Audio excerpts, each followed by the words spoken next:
All right. What's up, people? This evening from my phone. I hope everyone is well. No matter what the technological or sociological constraints of my life might be, I will make it to you on Thursday evenings at 9 p.m. 9 p.m. in the UK. Oh, yeah, my life's going to be totally different when my schedule changed. 9 p.m. is in the UK is still going to be a good time. This time is still a fine time. But I'm going to have to get used to doing live streams earlier. Or maybe I'll find a different, better time. Just do 9 p.m. Eastern Standard Time. Well, the reason I do them so late in the UK is to make it available to people in the US. So 9 I p.m. is available. I could do it, yeah, some other time. I don't know. We'll work it out. But dude, everyone is talking about Yang Gang. Have you noticed this? Andrew Yang, the UBI presidential candidate. Oh. He's like blowing up on Twitter now, at least in my circles. Like everyone on Twitter in my circles is hashtag Yang Gang. He's cool. He's just like a techie. And his like one single issue is UBI. I think I'm a Bernie bro. That's cool. Yeah. Aria, my wife, says she's a Bernie bro. Even though she's not a bro. I'm a bro. So yeah, I've kind of been surprised how many people have gotten on the Yang Gang bus. I am pretty sympathetic to UBI, but I'm not very sympathetic to electoral politics. So yeah, I don't see myself getting onto the Yang Gang bus. But yeah, I mean, they're worse presidential candidates. I just really can't pretend to care about electoral politics. Anyway, so I've now been on the road, you could say, for more than a week. We've now been in London for a whole week, staying with Nina, and yeah, time has flown by. But I guess that's good. It's flown by in a good way because I've just been super busy. Not in a bad way necessarily, but you know, there's a lot of people in Nina's circles, kind of coming in and out all the time, and so I've been having a lot of coffees, talking a lot. We recorded a podcast last night. Interestingly, the live stream that we did a week ago, this time, when Nina and DC Miller joined me, I don't know how many of you would have. Certainly, there was a bit of controversy in response to it. I think it was mostly in kind of left-wing circles and on Facebook and stuff. So a lot of you probably wouldn't be very close to this controversy or the gossip or whatever. Honestly, I don't think it's really anything even interesting or worth delving deeper into. I think it's just kind of typical paranoiac leftists kind of just talking shit. But yeah, apparently a few other people, after our live stream last week, a few other people were denouncing Nina and DC and I guess me or whatever. Oh yeah, there was this woman on Twitter who was talking shit about us, our live stream last week, and she referred to me as a minor league alt-right intellectual or a YouTuber or something like that. I thought that was pretty funny. I don't know what I'm more insulted by. Also, there was this. Yeah, oh yeah, I'll talk about that, yeah. I don't know what I'm more insulted by, being called alt-right or being called minor league. I think minor league stings more, to be honest, Yeah, it's even like though you're playing t-ball instead of baseball. yeah, this ain't no t-ball, sister. This is the real deal. All right. I read Nina's book, says in Cynical. It was preachy, but not as radical as it could have been. Well, there you go. Interesting. I'm bringing Nina new readers. I like that. That was a dope stream. Who the hell doesn't like Nina? Says someone. I missed that. Yeah, Haramite, it's coming. It's coming. It'll be posted on the podcast either tonight, if I'm lucky, or tomorrow or the next day at the latest. I've edited it today. Yeah, so when people are gossiping about you, you got to make the most of it and post that shit up. So yeah, a few people said they wanted to hear it on the audio, so that'll go up soon. Yeah, it was a good conversation. First of all, hats off to Nina and DC because they just jumped on last minute. It was not planned at all. They were keen to do it. And, I've always tried to rope my friends into doing like creative experiments, that the kind that I do, and a lot of people, for perfectly fine reasons, just do not want to, you know, go on YouTube live like at the drop of a dime. So yeah, it was cool that they both wanted to. That was fun, and they enjoyed it. In fact, like immediately the next day after, or the next few days after, Nina and DC were both, quite keen about, they wanted to do another one and do more things. So yeah, so last night we did a more focused sit down recorded podcast. Sometimes it's easier to think when you don't have the live stream kind of going in the background. So what's up, Angelfish? Welcome, welcome to my strange world. Welcome to the strange world of an alt-right, a minor league alt-right intellectual. um, yeah, man, that is funny. These people, just pure paranoia. Um, when is Moldbug coming on?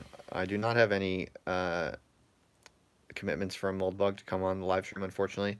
Although I will slightly brag by mentioning that I did receive a email from Mr. Moldbug himself, and I do have reason to believe it was the true Moldbug himself. So we did share a little bit of correspondence, which was kind of interesting. I'm not going to blow up a spot about what it was about, but yes, I was very grateful to receive his unsolicited communications. Apparently, he reads my blog. That's my little brag for this evening. I don't know if he's coming back. I mean, I suspect after leaving Urbit, he is presumably going to have some free time.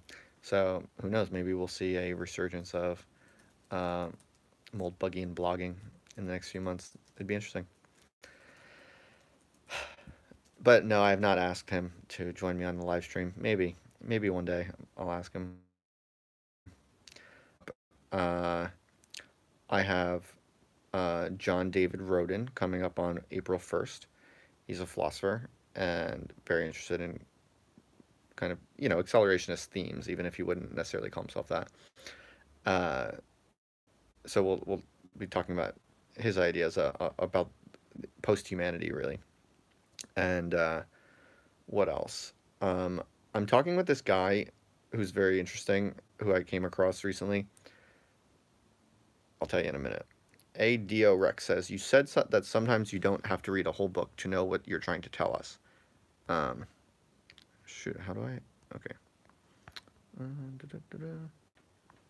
I see the goddamn chat on my phone. I think I can. Sorry, folks. Can't find the goddamn chat. Let me pull this up. Ah, there we go. Okay, perfect. So, ADO Rex says, you said that sometimes you don't have to read a whole book to know what they're trying to tell us. Can you show us techniques to know how to do this, or explain what you meant exactly? Oh, okay, that's a good question. Yeah, I can speak to that, because I was kind of just being flippant, but there was a grain of truth in what I was saying, so I'm happy to expand on that. Just briefly, let me finish my thought, and then I'll come, because I'll forget what I was gonna say initially. I'm talking to this interesting guy called the Quantum. Have any of you ever heard of this guy? I believe his name is Nigel. If you Google the Quantum Thomist, you'll easily find him. Greg Sadler says in Cynical he does conversations with philosophers. Cool. I can look him up. Yeah, so I'm talking this guy, the Quantum Thomist. Do you say Thomist or Thomist? I don't know. I've always been saying Parisia, and I've recently learned that I think it's Parisia. I think I've been saying that wrong. In any event, I think I asked him if he would come talk to me because he's quite an intriguing perspective, and he said yes. So I should be having him on soon. And yeah, I also have a few other people. So I'm hesitant to make a lot of commitments for like online, guests, because touring and being on the road, quote unquote touring, is a little difficult. So I want to make sure I have my workflows stable and reliable while I'm on the road before I start, you know, really bringing back the regular schedule of guests that I'm inviting. I will definitely be back on it soon, but I'm kind of going slow with that while I get this stuff sorted. So anyway, yeah, we'll have a few of those other people coming up. There's a few others that I'm talking to. Um, Logo Dedulus wants to come on. Did I tell you all that? That might be news. Yeah, Logo Dedulus hit me up and said that he would like to come on the live stream to talk about his new book. So apparently he was good. He was too good for me when he wasn't selling a book, but now he's selling a book. So now suddenly, you know, he has a newfound respect for the Justin Murphy live stream. But I'm not the type to hold a grudge. Of course, I said, sure, come on, we'll figure that out. Let's see, what else we got here. Pyramid Builder says there's multiple live streams going on at the same time right now. Well, this is the only one that could possibly matter, so you'd be quite an idiot, I think, to watch anything other than me sitting in this white-walled room talking stuff. Who I believe will bring about fully automated luxury gay space communism, founder of the Zeitgeist movement. I thought that.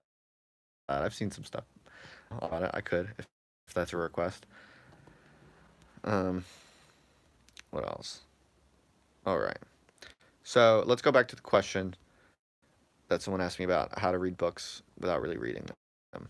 Sure of this.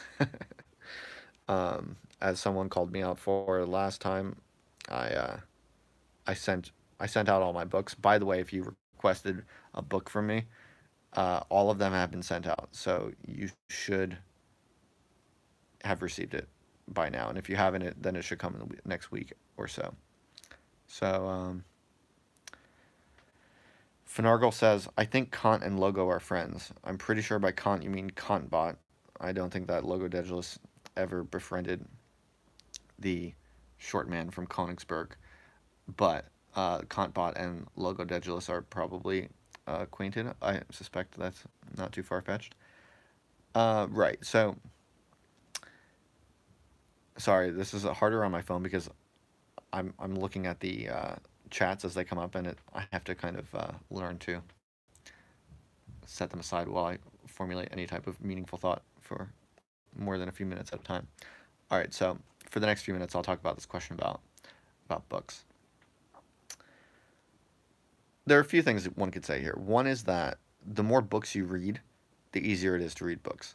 So, yeah, I haven't read that many books, and I'm just a slow reader, and I always have been. So, I can't claim to be a particular master at reading books, but I do know that, and more or less grok all the main points pretty quickly.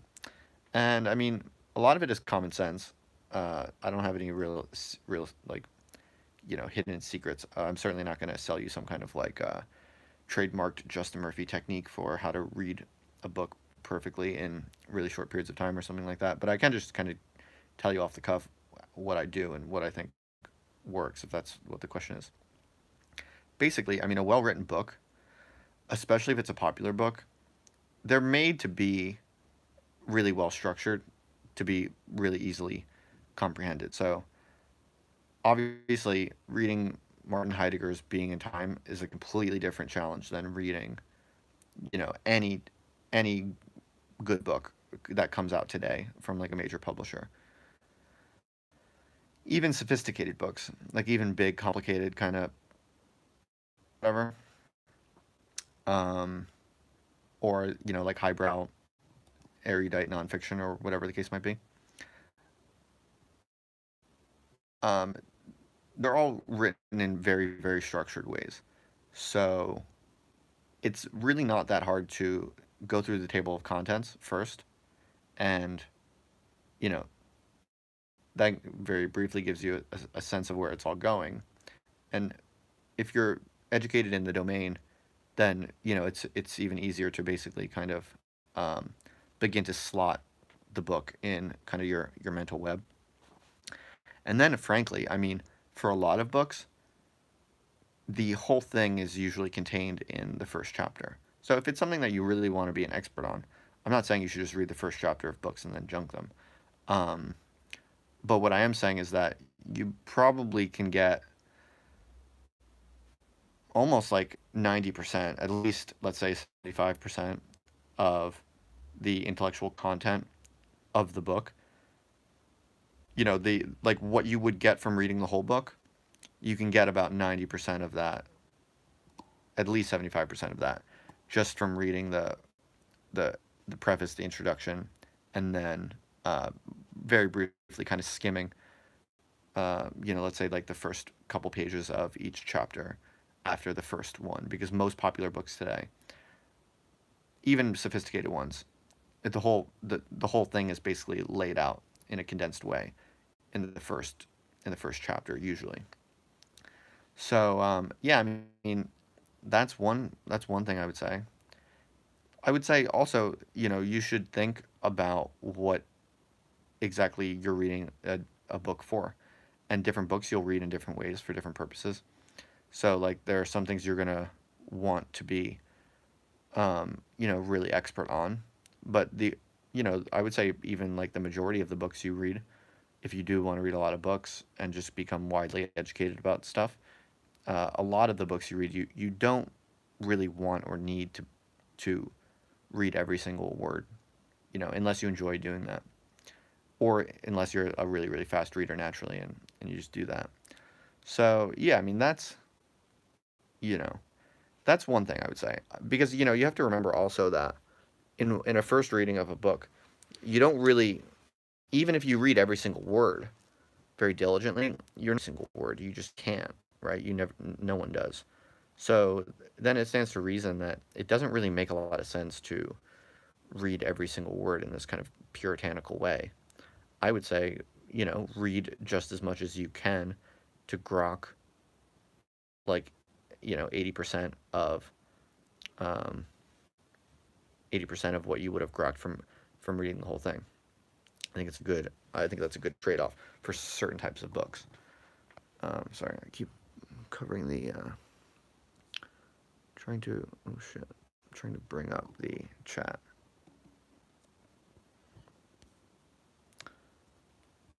Finargle says, I read an ADHD, so all the thesis was in the first chapter. As the author knew, ADHD would only read that chapter anyway. Yeah. Spiced Demiurge says, your words have inspired me to stop reading. I'm not saying stop reading. Sorry, I keep putting my hand in front of the camera. I'm saying don't read any more than you need to. And look, I mean, I kind of don't really live by what I'm saying, because I tend to be a kind of paranoid, puritanical reader, in the sense that I do tend to read every word, because I have this kind of like egotistical, narcissistic sense of myself where if I don't read every single word, I feel like I didn't really read it and like I'm faking it. I used to be more like religious about that. Now I kind of don't care as much, and I kind of quit reading when I feel like I either got the point, or if it's not that good, then I definitely don't bother. I mean, that's another thing I would say is try to be more brutal about just quitting anything that you're not interested in, or that you don't find, you know, illuminating or empowering or interesting or fun or stimulating, or in some kind of, if it's not in some direct way uh, intrinsically rewarding, then you know, don't torture yourself unnecessarily. You'll save a lot of time and energy, and just there's so much to read. You know, focus on stuff that you are interested in. Personally, I find that this is these kind of suggestions I'm making are easier with digital books. So, for instance, if I buy a book, I often feel like I'm obligated to read the whole thing, even if I don't really like it, even if I basically get the idea after the first chapter, whatever it might be. But I find if I steal a book through like LibGen or whatever, and I just download a PDF, then, you know, that's a good thing to do, because you don't feel as guilty. You like read the whole thing. You don't read the whole thing. So I do that a fair bit. Like I'll just download a PDF of a book and then look through it. read the first chapter, and more or less kind of get what get what they're saying, and then kind of skim the rest. And yeah, so no, so uh, ADO Rex asks, have I read Being in Time entirely? No, I have not. I mean, look, I would never lie about like what I've read, but in conversation, when you're actually like talking with people, I can cite Being in Time. I can like mention it in conversation, and if I feel like the context I'm in, I can definitely talk about it as if, people would assume I've definitely read the whole thing. But that's a skill. That's a kind of social performative skill that the bourgeois professions, such as academia, practicing basically. So yeah, no. But if people ask me straight up, I would never lie. I would readily admit I did not finish Being in Time. There's a few like big books that I would like to have read the whole thing, and I would like to be um, more deeply cognizant of it, but that I haven't really had the time or energy or interest to follow through on. But I mean, that's inevitable for anyone, I think. S asks, do you speak any other languages than English? I'm afraid I'm a relatively proficient Anglo uh, person. I've studied a little bit of other languages, but I couldn't pretend to speak them well. I studied a little bit of Italian, and when I go to Italy, I can actually do fairly well. But obviously, we're just talking really simple, colloquial speech. And I also studied French a little bit. And when I go to France, I can also do somewhat colloquially okay. I actually can somewhat. I once, when I was studying French, I did do a little original translation of a short. I'm quite proud of that. So, and I did at one point own a couple of theory books in French, and I have some downloaded files. So I've like worked through some books in French, but that's a very very different thing than being able to speak it. A basic familiarity with the Romance languages means you can kind of it's not that hard to be able to work with texts in some way to kind of at least like to look into passages particularly interesting. I've done that kind of work with foreign languages or whatever. But yeah, that's not knowing the language. But again, it's kind of a similar principle to what I'm saying about reading. Like, it's totally cool and impressive, I think, when people learn foreign languages really well. Like when I meet people who are you know fluent in three languages, that's amazing. It's awesome. It's really impressive and cool, and I'm sure it's kind of intellectually and you know artistically worthwhile to do. So I'm not knocking that at all. But if you're not that type of person, if you were not raised by two professors who fly around the world to going to different like literary conferences or something like this, and you do not have the good fortune of being raised in some kind of context where you learned multiple languages. In other words, if you are kind of like like working class Irish American guy like me from the United States or something like that, and you and French and Italian is not in the cards for you, well, I don't think that's such a bad thing actually. Like with the internet, with things like Google Translate and with all of the free books you can kind of pirate online and stuff like that, you can make a good case that actually you can get extremely far nowadays if you are interested in books from other languages and theorists and writers of other languages. You can get quite far going through their original texts and looking at the original language, even exploring kind of nuances in the original language without knowing the language. It's a different kind of skill, right? It's this skill of being able to adroitly use different web technologies. So yeah, I mean, I would say I've gotten pretty good at being able to navigate different languages in different ways without really ever being able to pretend that I'm a significantly well informed or well trained.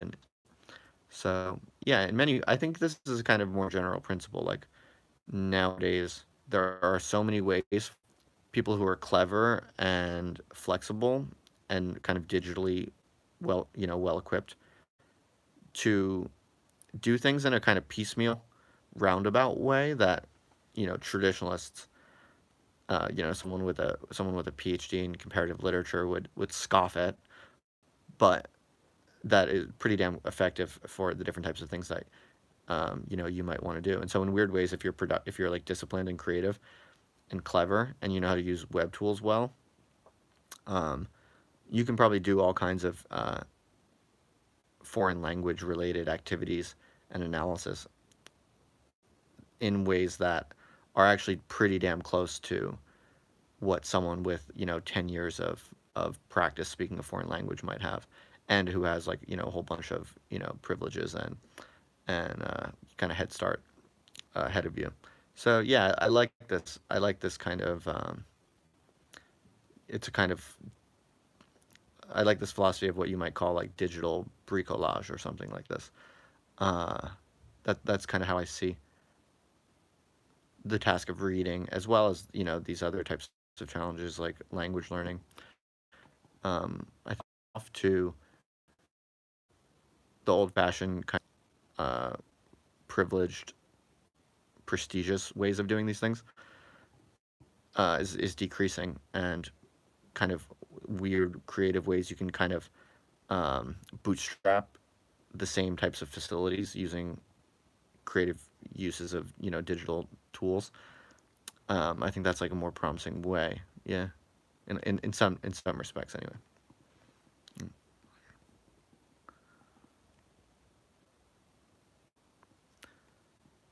Joshua Hansen says, I often sit in my bathtub while reading Moliere. Very, very nice picture. Thank you for painting it. What languages, Mr. S asks, would you recommend for going into academia? French, German, English? Well, whatever you are interested in. I don't think any of them are particularly advantageous. It just depends on what you're interested in, what you want to work on. Mike Ray says, I wish I could penetrate Heidegger. Well, Mike, I do not believe Heidegger was gay, so he probably would not have consented to you penetrating him. Maybe that's why he wrote in such an obscure way. No, to be frank, I don't think. I mean, obviously, it's difficult texts, but I don't think the main ideas are too difficult. For to the degree that I have penetrated him, so to speak. Ambigation asks, what did I think of True Detective Season 3? Did we watch that one? True Detective Season 3, is that recent? I haven't seen it yet. I would like to see it. I watched the first two. We liked it. We should watch that. So, I don't know, but I would like to watch it. Sorry.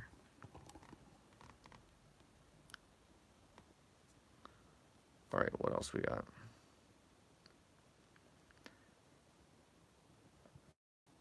Nina Power told me she's studying Latin. She takes a course. And she said she really likes it. I think Latin would be cool. Just because it's like kind of at the base of all the Romance languages, obviously.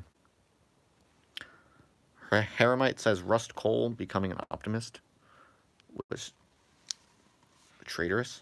I have no idea. Oh, Rust Cole, right, that's right. He's, dude, you just spoiled me? Don't tell me this. How rude. Alright, what else? What else we got going on?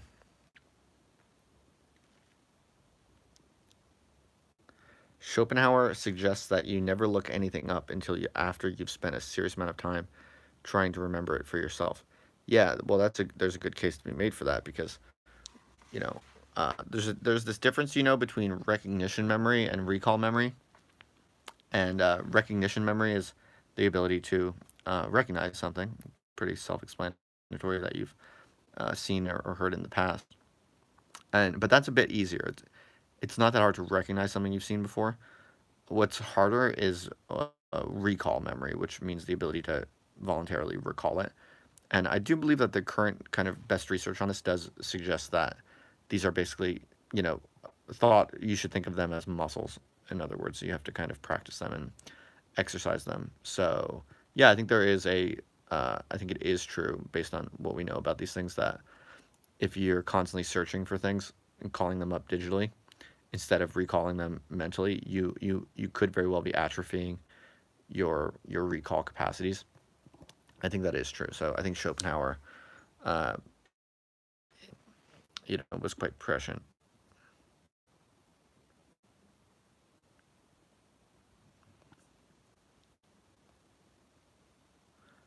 Haremite, yes, I did watch the first season. It just didn't occur to me who Rust Cole was. I haven't seen it in a while, but did he?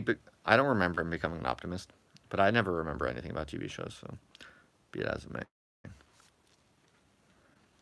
Mr. S asks, um, oh shit. Mr. S asks, uh, am I interested in the Peterson Zizek debate? Who is my favorite? I personally don't like debates. I think dialogue would be more fruitful. Um, so I was actually on the debate team, so I actually do know a thing or two about debate from a technical perspective. And I mean, I can tell you right now. I mean, I'll put all of my money on the following happening. I think it'll probably be a classic case of two ships passing in the night, which is a phrase that basically summarizes what happens when two people are trying to debate, but they're basically talking about different things. And so the tricky thing about debates is that for a debate to work in a technical sense, for it to really be logically a kind of head-on debate, one of the key things that you need is agreement on terms.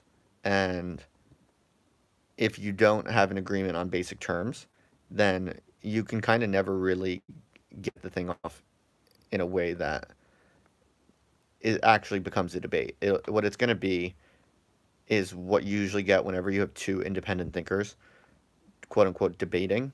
They're both just going to say their own things, and the claims and counterclaims and arguments and rebuttals, they're going to kind of be framed as rebuttals or whatever. It's going to kind of they'll try to have this rhetoric, but generally they're going to be talking about different things at all times. You see this with like the Foucault-Chomsky debate, which is like maybe the yeah, as Greg Vickers here says, it wasn't really a debate. It's I mean it's kind of interesting as a artifact of its time, and it's two interesting people obviously who represent very different worlds. So yeah, I mean I'm all for these types of encounters and these types of events, but really they shouldn't be called debates. Like the Chomsky-Foucault debate, it's not a debate. It's like two wildly different people with wildly different presuppositions and styles and interests and ideas kind of taking turns talking, vaguely trying to kind of think or speak in the same orbit, roughly. But that's a perfect example of two ships passing in the night. That was not a debate. It shouldn't be called a debate. So I'm sure the Zizek and Peterson debate is going to be the quote-unquote debate is going to be the same thing. I mean, they're both interesting, and I will like gladly check it out. Who knows? Maybe I'll be proven wrong. Maybe there'll be some more interesting kind of head on. How should I put this? More head on confrontation between opposing ideas, but I'm skeptical. I'm sure it'll be fun though. ADO says Peterson is cool, but he buys the neocon propaganda about capitalism. You can't be a traditionalist and a capitalist at the same time. It's a good point. I also tend to think he's got his own ideas, and he's definitely got his he's got a few messages boiled down really, really effectively and powerfully, and he's had a lot of practice now saying them, and he's kind of a master at what he's doing and what he's trying to say. He's mastered how to say it, and it resonates with mad people. So all the power to him. I actually back in the day I listened to and watched a lot of Jordan Peterson stuff, and yeah, I mean I generally think he's really smart and has lots of good useful stuff to say. Personally, I've exhausted the Jordan Peterson universe. I you know, he's kind of stopped saying anything new, and you only have to watch so many hours of his lectures and talks and stuff to, basically understand his entire worldview and most of the lessons that he has to, share with the world. Once you get those, there's not really much more to get from, I find especially like his all the podcasts and the lectures that he does right now. Uh, he's at this point he's just like basically rehearsing things that he's been saying for a while, and all the power to him. But I kind of stopped paying attention to him, and that's not a jab in any way. Oh, I'm sure there will be funny memes. Yeah, definitely. No, I mean I'm sure it'll be entertaining. I think Zizek is cool. I think he's really smart and interesting, and he's definitely like a performer. So yeah, I applaud the idea of this event, and I'll definitely check it out. But it's just a kind of it's just one interesting little spectacle among others. Ambigation says I should live stream or commentate it. That's funny. I'll think about it. When is it anyway? I don't know. I could think about doing something. Da, da, da, da.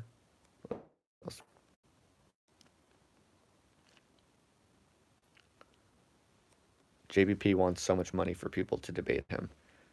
How much does he ask for? Curious. Um, Finargle asks, why is Zizek popular?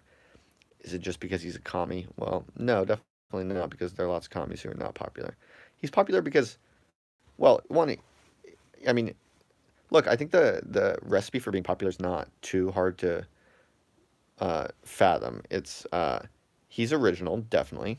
He's got a lot of weird, interesting ideas that are uniquely his, and he's authentic in that regard. He's very prolific, right? He's disciplined and writes a lot. He produces a lot, and yeah, if you're original and productive, and you're constantly producing, and you don't really let anyone stop you, and you just kind of do your thing, full steam ahead all the time, then yeah, if you're like at all saying anything real, then you're gonna get fairly popular, and how popular you're gonna get is gonna be a function of luck and different types of random circumstances or whatever. But yeah, I mean, he's got all of those kind of key ingredients, I think, Zizek, and he is very entertaining. I mean, he's just all of his mannerisms, his kind of really high energy kind of presence. Yeah, how can you not find him just kind of enchanting, I think. Mike Ray says, is Stoicism the key to a good life, or simply being complacent with life as it is? I'm leaning towards the former these days. Or perhaps the question is too restricted. I happen to have a very specific answer to this. Um, Stoicism is a philosophy that traffics in a more radical philosophy, which is ancient cynicism, but it's basically a kind of watered down version of cynicism. So Diogenes of Sinope, for instance, and his acolytes, were genuine, I would say, revolutionary intellectuals and kind of, uh, you know, political and artistic performers in some sense. And that's not complacent at all. That's really, really militant, revolutionary in, in intelligence and social action. Then what happens is, it gets basically interpreted by, the bourgeois, the middle class, and the elites in particular, the Roman elites, and it gets basically watered down to a kind of uh, alternative version that is possible to kind of understand and practice while also being like a normal political ruler, basically.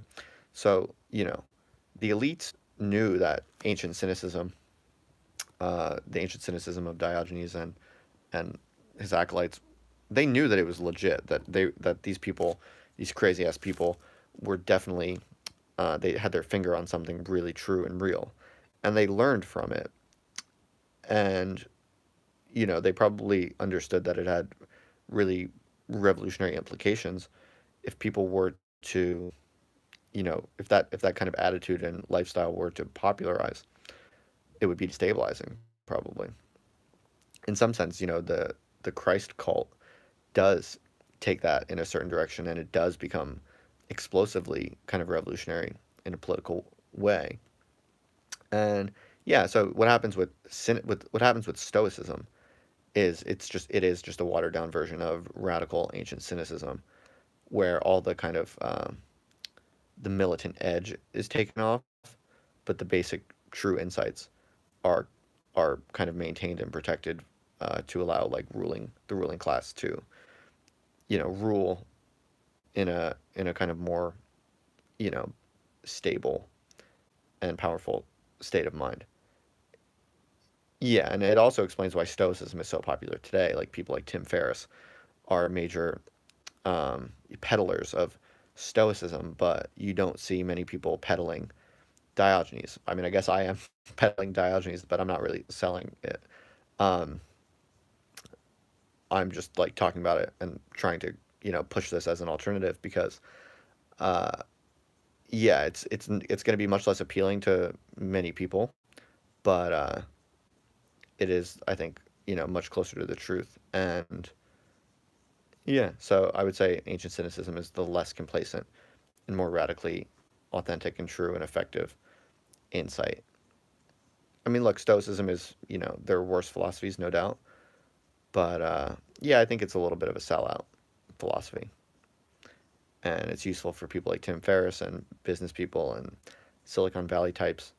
It's useful. Stoicism is useful if you just want to be based and powerful and make more money, or more effectively insert yourself into the status quo and dominate the status quo. If that is your goal and interest, then Stoicism is indeed you know an attractive philosophy, and it explains why it's so increasingly popular today. you know at the pushing of people like Tim Ferriss. But if you what you really want is the radical truth at the bottom of it, and you don't care about like dominating and fitting yourself into status quo, but you want the radical truth, and you also want a tractable and genuine kind of philosophy for conducting yourself and thinking about yourself, then you shouldn't be reading Stoicism, but you should be reading ancient cynicism, which, by the way, if it's not obvious, is very different than what people mean today by cynicism. It's better actually to call ancient cynicism, you should call it cynicism, with a K instead of a C. I think that really kind of distinguishes it from this other word that people have in their minds when we use the word cynicism today. Cynicism is a totally different thing and should not be confused. So yeah, that's my take on that. Yes, I think Stoicism is a watered down philosophy of complacency. It's better than many other philosophies because it is quite close to a really radical militant philosophy, but it is unfortunately the watered down. So, all right, what else we got? Yeah, Heremites got some quotes in there. Do I think Stoicism is at odds with radical politics? Again, I think it's a better philosophy than many, and it's not necessarily inconsistent with radical politics, but it's a philosophy for statesmen, and people like Tim Ferriss and Silicon Valley founders, you know, are functioning as statesmen in a sense. That's what they're aspiring to be, kind of stable, controlling leaders of success of socially and politically successful enterprises in a status quo system, right? So, um, yeah, that's what Stoicism is, I think, quite good for. But if what you want is the real radical truth at the bottom of it, that's going to be destabilizing. It's going to life and everything around you, and that's what true philosophy should do, I think. So that would be the ancient cynicism at the core of Stoicism. Hello, Chris B. What's up? Welcome.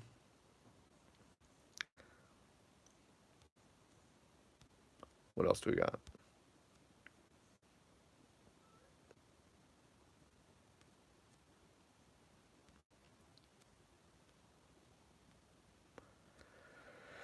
Hmm. Here's a good question. Mr. S asks, What's your take on whiteness studies and the concept of whiteness, white fragility? Hmm. Well, I mean, let's see. I do think that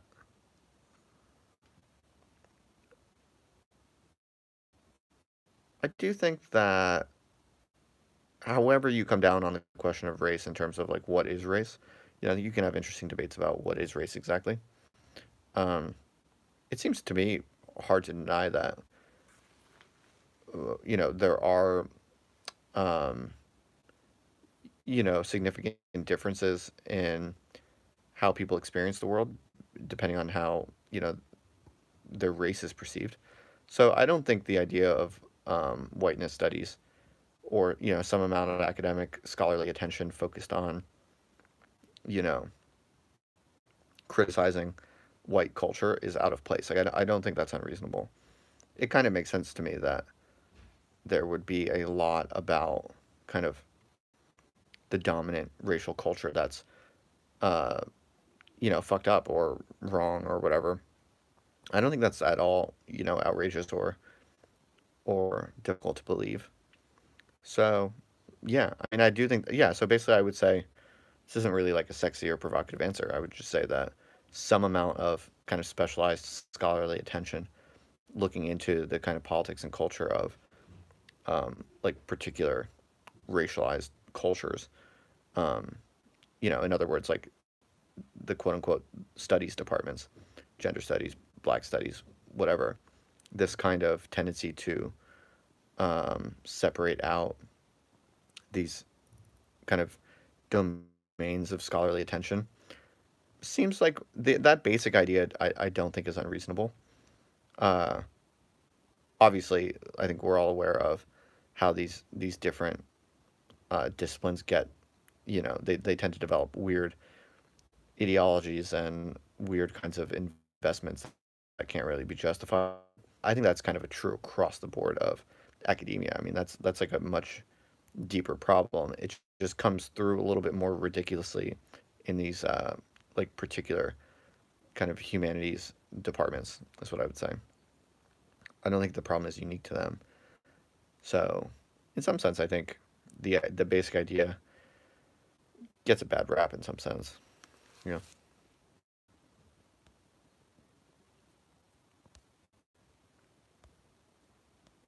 what else? What else? Justin is a black nationalist. No, but I do think the Black Panthers are cool. If you look at like old videos of the Black Panthers, I think they're so cool. I mean, interesting in any event. They were obviously fucked up in some ways. Like the Black Panthers, they had a lot of sexism and patriarchy within the Black Panthers. Uh, Shit going on there that was fucked up. But to this day, I think that the Black Panthers were really cool and interesting and quite inspiring. I mean, that these like poor black people in the ghetto could badass, man. I think that takes a lot of gall and you know, like police definitely have always uh, been quite brutal to black people in a way that's fucked up. And yeah, the idea that people, really quite powerless, poor black people would get together and say, you know what, if you're gonna shoot us, well, fuck this, we're gonna shoot back. I think that's like pretty badass to be frank, and there's something quite fascinating and kind of inspiring in that particular moment of really quite daring, collective rebelliousness. So yeah, I mean, I wouldn't defend everything about it, but I don't know. I think there's something there that's really impressive and at least to some degree defensible in any event. However you feel about it, it's fascinating if you watch like old videos of the Black Panthers. I've always had a soft spot for them.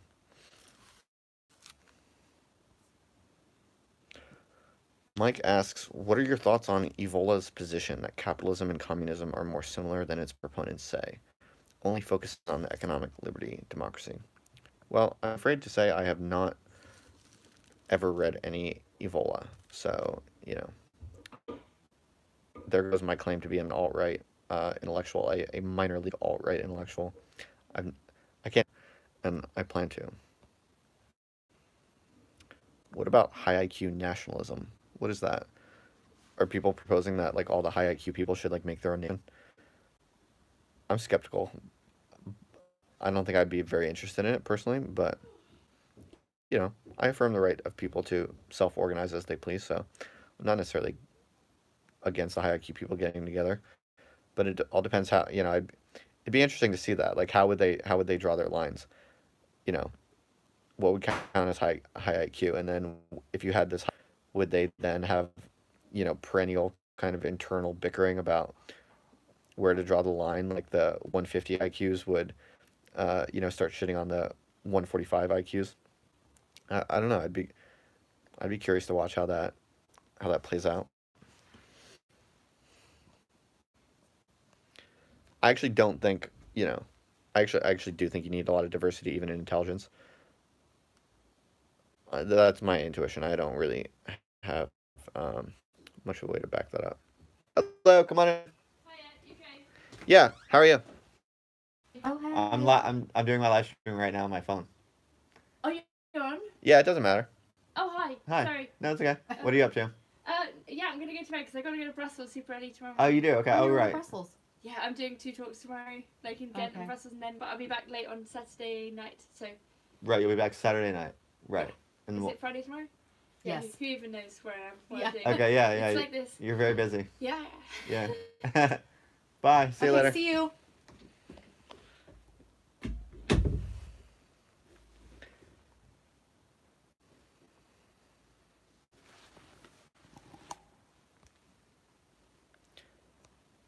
Cian Jones says, I sound like a mailman. What does that even mean? What do mailman sound like? I don't know.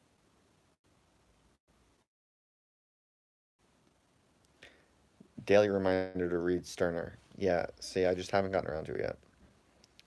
I've very much to read. What is Siege? I've never even heard of Siege. Unless you mean Surge. Do you mean Victor Surge? Who's Siege?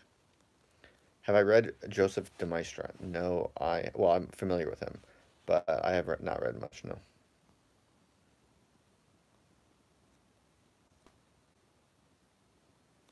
What's your take on dogmatic delusions like Masumi?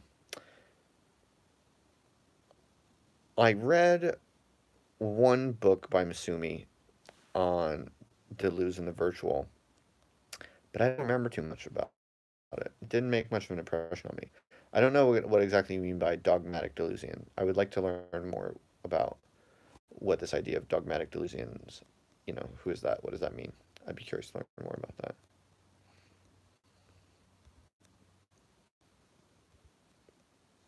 I'd also like to learn what it means to sound like a mailman. Oh, Finargle. Okay, got it. Siege is a book. It's a meme. Okay. I guess I'm out of the loop. Oh, really? It's like insurrectionary anarchism, but for fascism. Siege is a neo-Nazi book. Okay, I don't know what you crazy people are talking about. Masumi is now into cryptocurrency.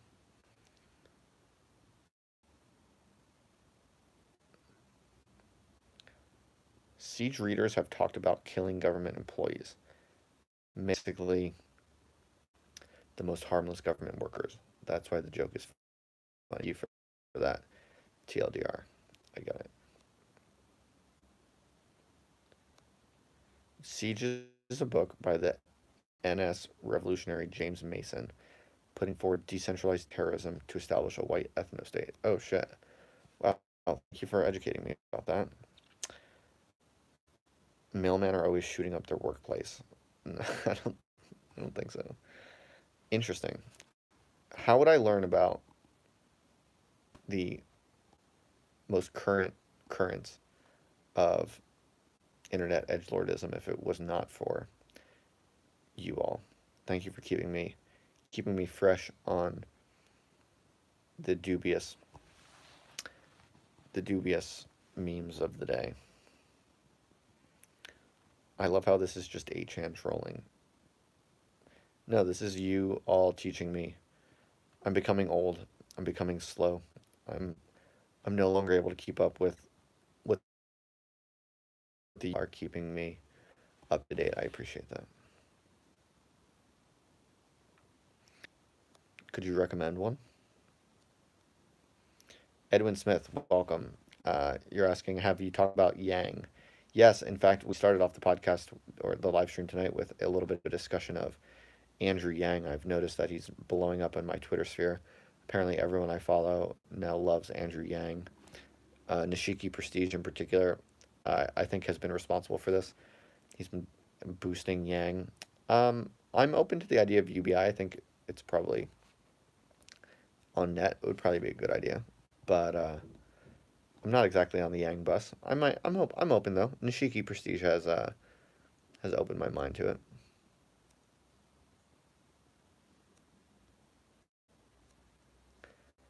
All right, Jones asks, what are your thoughts on tribalism and cosmopolitanism? Well, to be honest, I feel like they're both failure modes. As someone who's been living and practicing cosmopolitanism pretty hardcore for the past 10 years, probably, ever since I kind of decided to be an academic and really kind of, basically, if you're deciding to pursue a life strategy that is based on education and then kind of competition within a kind of symbolic order of any kind, almost by definition, especially if it involves international travel, almost by definition, you're like staking your life on cosmopolitanism. So, I mean, I'm about as deep in the cosmopolitan lifestyle as you can get. And yeah, it's a dead end. I feel pretty strongly about that. It's a emotional, psychological, sociological dead end. That's what I think. And I've talked about this in many different ways, so I don't need to expand on it for just to answer this question in particular. But tribalism, I don't think is a much better alternative. I think that tribalism is also a failure mode. I think when you are kind of too insular within a particular group and you become overly invested in that particular group, the perversions and pathologies are every bit as bad. I think the ideal, what you really want, is a small group that has a properly engineered membrane such that you're radically open to the outside. All the good from the outside can kind of continually pass in, and the group is constantly, in an honest way, uh, kind of exercising the bad, not in a kind of scapegoating way, but in a genuine, authentic way, an accurately calibrated way. And so, in some sense, it's something like small group cosmopolitanism or something like that. Like I dream of having a community of like 100 people who I could tell absolutely everything to. I can say absolutely everything I think and feel. I can tell this group of 100 people and they all get it. They don't have to like it me. Well, no, I think they have to respect me. They don't always have to be happy with me. They certainly don't have to agree with everything I think or say, but they have to accept and respect that I am who I am and that I think what I want. And everyone gets to do that, and everyone deserves that kind of same respect and a deep kind of belonging and mutual understanding and solidarity emerges. And this group can and probably should care more about its own members than anyone outside of the group. That's kind of that's almost intrinsic to true like group identity and belonging. But it does it in a non kind of way. So it's like family is family, and the group is the group, and those things come first.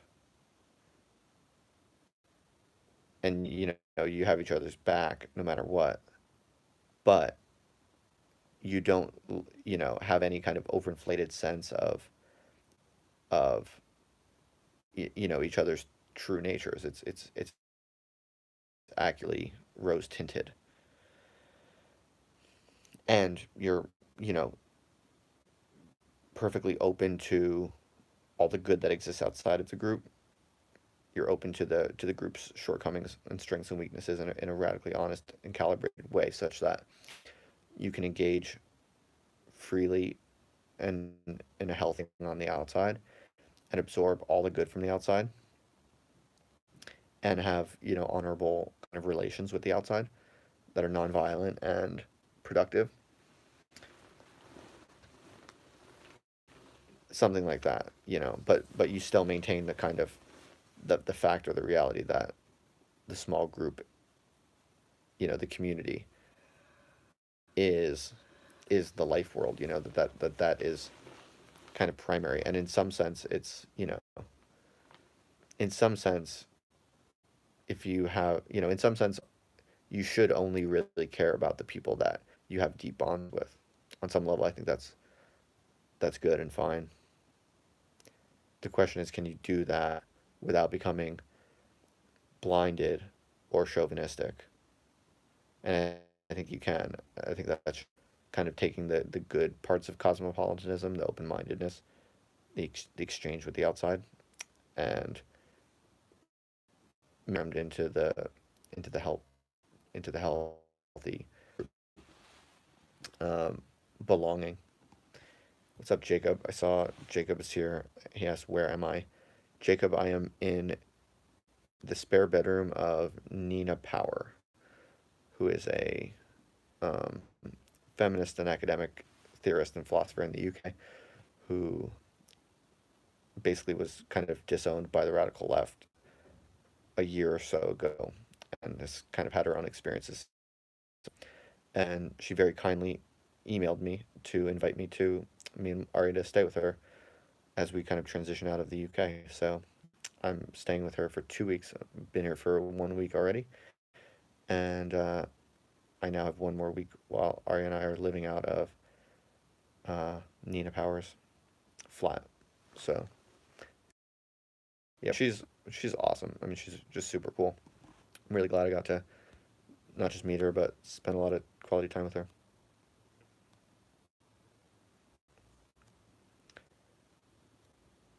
All right, folks. I'm looking over if there's any last comments, but I'm gonna wrap this up because it is now at the hour mark. So yeah, as always, thanks for hanging out.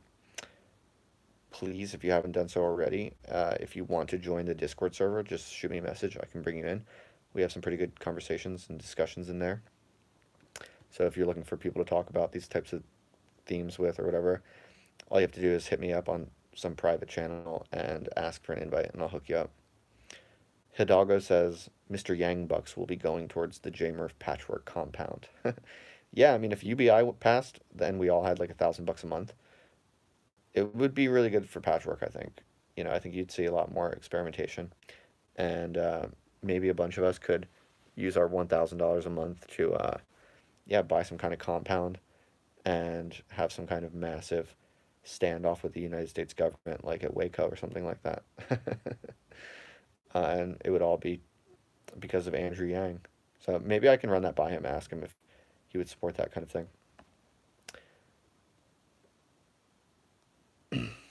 It's okay, Chris B. Even boomers are allowed in the Discord. Perfectly fine.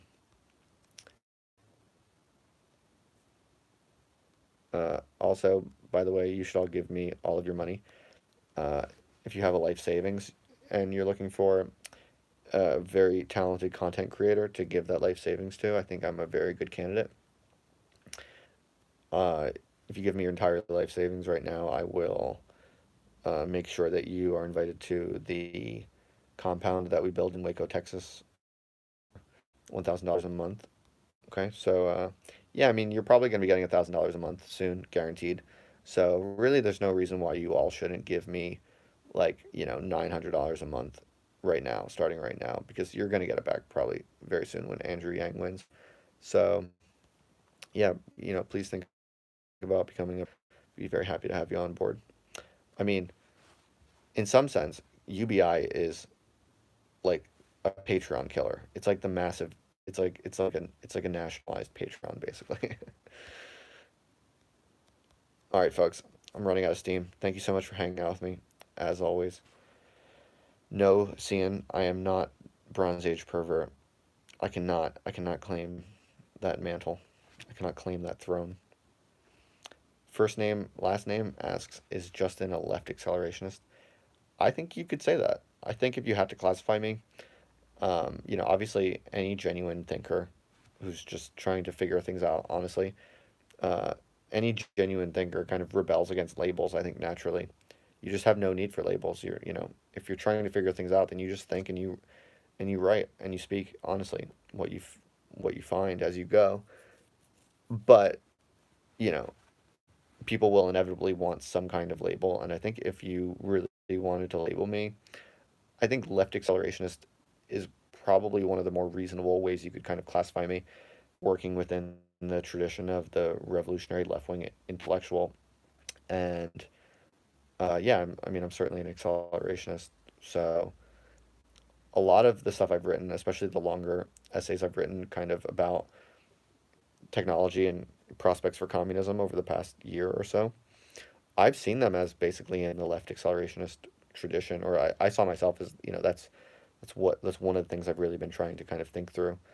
But of course, you know, no one, no one like really uh, wants to kind of give me that label, I think, because I'm not really like a left wing activist. So in some sense, I don't really qualify as a leftist in many people's minds, which I understand, which is fine. As I said, I don't really care about labels, but frankly, I think left accelerationist is a much more reasonable label for me than minor league alt right YouTuber. um, yeah, gotta go fast. Jean and Michael Loon, what's up? First name, last name, you're new to the stream. Good to have you. Welcome, welcome. If you want a rundown, I can give you one. But unfortunately, you're catching this at the tail end. On Thursday nights, I do it for 1 hour max, and I try to cut myself off rigorously because if I stay on too late, my my quality starts to decrease. So yeah, I do these live streams every Thursday night at about this time. So yeah, feel free to pop back in. Let me know if you want to get in the Discord server. And yeah, what else? We got anything else? Woker Nexus coming through with the $2 super chat. Very kind of you. That's your entire life savings. I'm very, very grateful. Very, very kind of you. I will I will try not to spend it all in one place. Or maybe what I'll do is this, I'll invest it in a in a very long term investment vehicle. And when I ultimately cash in, I'll give you a cut. Maybe what I'll do is I'll turn my entire content creation platform into a hedge fund, basically. So if you want to support my work, here's what you do. Give me all of your money that you would invest in the stock market or, mutual funds or whatever. Instead, give it to me. I'll use it to make content, but I'll also invest some of it. And then you'll become a shareholder in my larger venture. It's acting up now. Yeah, there we go. Sorry, figures my Wi-Fi is acting up a little bit now. But yeah, are you asking me to like wait for you guys? I'm not necessarily in a rush. I just don't want to talk too long because my quality, as I said, starts to decrease. Jacob Lyles, who I think is still in the house, hopefully. I saw your stuff. Some of you here might know Jacob Little UTV on the road, kind of as I am, and uh, he's recently become a catechumen. Is that how you pronounce it? In the Orthodox Church. So that's very fascinating. Jacob is definitely my first friend who I met, not a catechumen who, through his personal journey has recently become a catechumen. I think that's very interesting. I think Jacob is a real searcher, a real seeker. So I'm impressed by that, and congratulations to Jacob Lyles. If you're interested in, um, you know, a Silicon Valley crypto bro uh, who is making a pilgrimage away from all of that to, you know, uh, just search for a truer way of being, then check out my man Jacob Lyles, because he's on a very interesting path, and I'm finding it quite interesting to watch, and impressive, I should say. Dude, Cian Jones hooking me up with 14 pounds. Thank you very much, my friend. 14 pounds and 88 cents. Very, very kind. Thank you. I appreciate that. Yeah, it's funny because some people might look at like, a $2 super chat, a 14-pound super chat, and, scoff at it. But frankly, I mean, I come from a working class family, so, even $2, like, it means a lot. It really does, $15 means a lot. These might seem like small chunks of change, and in some sense they are, but that's your hard-earned money, and so thank you. It means a lot. And yeah, in a weird way, it's like it's cool when people throw a little bit of money in the super chats, just because it's nice to walk away from these live streams feeling like, oh, okay, that was pretty good because I made, let's say in this case, $16 or something like that for like all of a sudden it's like shit. That's actually like not a if you think about it as a wage, that's actually like not bad at all. And so it's like I like doing this. I do it for you know the most genuine reasons of just finding it edifying, and I have things I want to say and I want to share them. And so I do this for free, really. Like I don't necessarily expect money, and I do lots of live streams where I don't no one gives me any money, and I walk away from them feeling perfectly fine. Like I don't feel bitter at all. So I don't really even think about it much. But when I do these live streams, and even if it's just $10 total, it's a game changer kind of, because it's like, yeah, it just makes it feel, it sends a strong signal that you actually really value this like time that we, so it sounds kind of corny or sentimental to say, this time that we spend together. But obviously, in some sense that is what we are doing. And it's like quite a qualitative shift that occurs when people are throwing you just enough money that it's like a decent hourly wage in some sense. And that really makes me like take it more seriously, and it makes me, I don't know, like it makes me value this more, obviously, and it makes me motivated to take it more seriously and stay, on a consistent schedule, doing the stuff regularly. So yeah, thank you very much. It really does mean a lot to me. And as I said, from a someone from a working class family, I understand that even like a small amount of money, from your hard earned income is a real is a real sacrifice in some sense. It's a real signal that you know you value what I'm doing and that you care. So I just want you to know that that signal is received and much appreciated. What else we got here? Existence. All right, I almost fell for the trap of saying that. Come on, you people know me. I'm not into that stuff. Woker Nexus, thanks for the kind words. Really appreciate that. Pennies make sense. That's right. Is Justin Nazball? No, I don't think I'm Nazball. I think I'm I'm curious about it, but I don't know enough about it, and I definitely wouldn't like positively identify with it personally.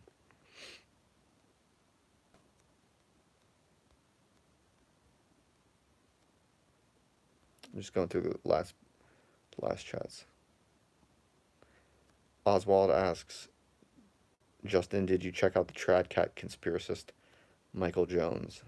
I think I might have done some research. I might have looked into him when you mentioned him to me. For the most part, when people suggest someone to me, I usually almost always do look into them at least. And I usually add them to my list, if they're at all, in my universe.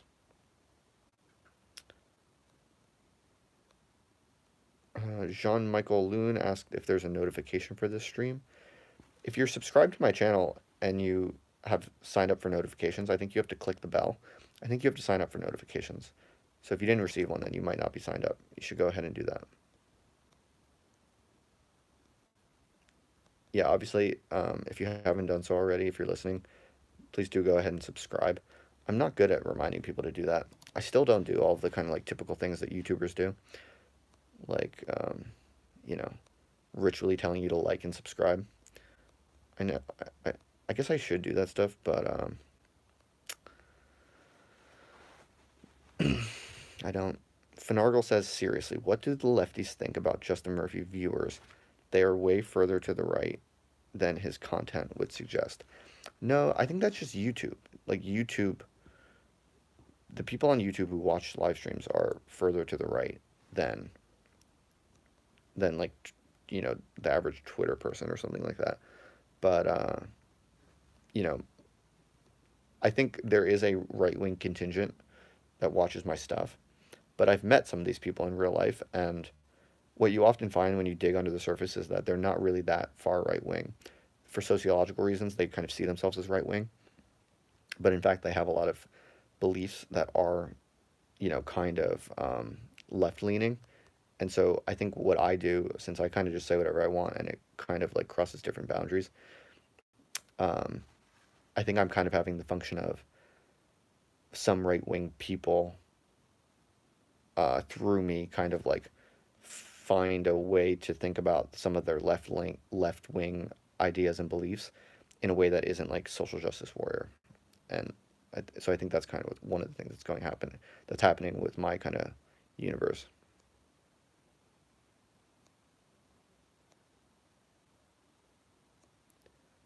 Oh shit, jurist. Okay, I see your message. I get it. Shit. Okay, I get it. I get it. Okay. Yeah, I'm an idiot. What can I say? Are you familiar that for even funeral purchases, there's taxes upon these items, as in sales taxes? That's funny. No, I didn't know that. Well, I know there's sales tax obviously on things, but so I guess of course it would apply to funeral purchases, but yeah, you would think some things might be exempt. Woker Nexus, I talked about upcoming guests earlier in the chat. You can rewind if you want.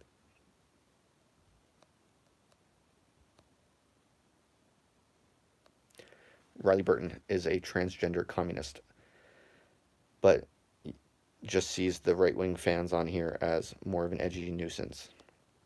Yeah, I mean, that's kind of how I see the more hardcore right-wingers on here also. Like, I've said very clearly multiple times, I have no interest in white nationalist shit. But also, if there are people watching YouTube who are into white nationalism, if they want to watch my shit, I'm perfectly fine with that. And I would much rather them watch my videos than watch, you know, like actual white nationalist stuff. So yeah, I'm not like bothered by the presence in my YouTube of people who I believe have some very, you know, misguided and loathsome viewpoints. That you know, I don't care who watches my stuff and reads my blogs. You know, I want anyone who's interested to. Yeah, it would. The idea that people should be concerned about the ideological, like, purity of other people on the internet who come to them and are interested in their content, like that's just that's beyond insane. It's obviously impractical. How can you even know who's watching your stuff? But second of all, it's like you want them to have the beliefs that you find loathsome because you have no interest in even communicating with them. I just find that just beyond outlandish. So we've talked about this many times, but yeah. All right, thanks for hanging out as always. Even those of you who have been trolling me, I'm used to that. It's all good. And in a weird way, even those of you who troll me and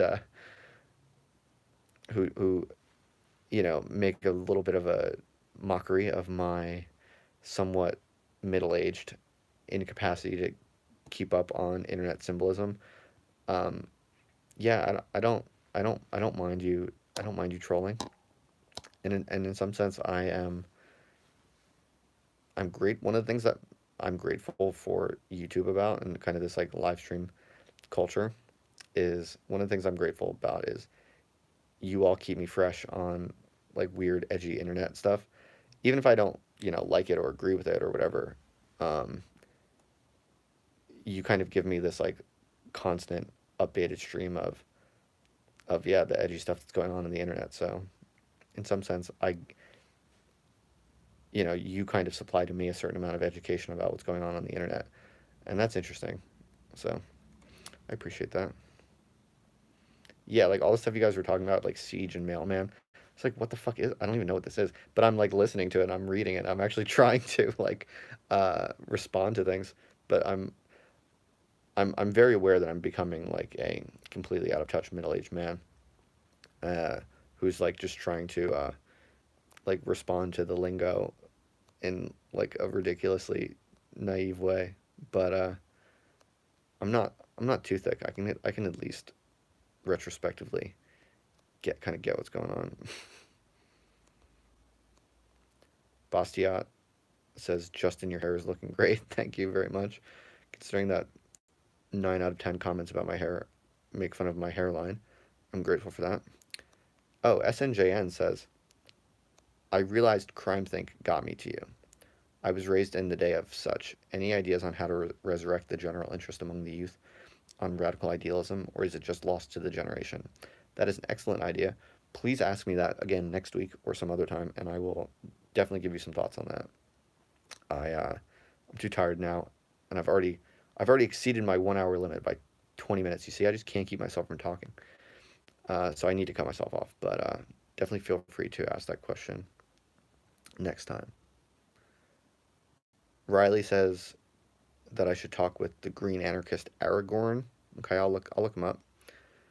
And cool. Thanks again, everyone. It's been real.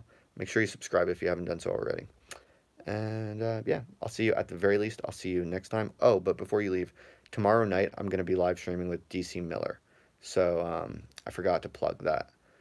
I'm glad I got that in there before I hung up. Uh, so DC Miller, who you might know from my last live stream, he's a kind of right-wing writer and thinker, and he's basically been kind of blacklisted from like all polite venues in the UK. And but he's an interesting guy, and he's not as bad as many people think.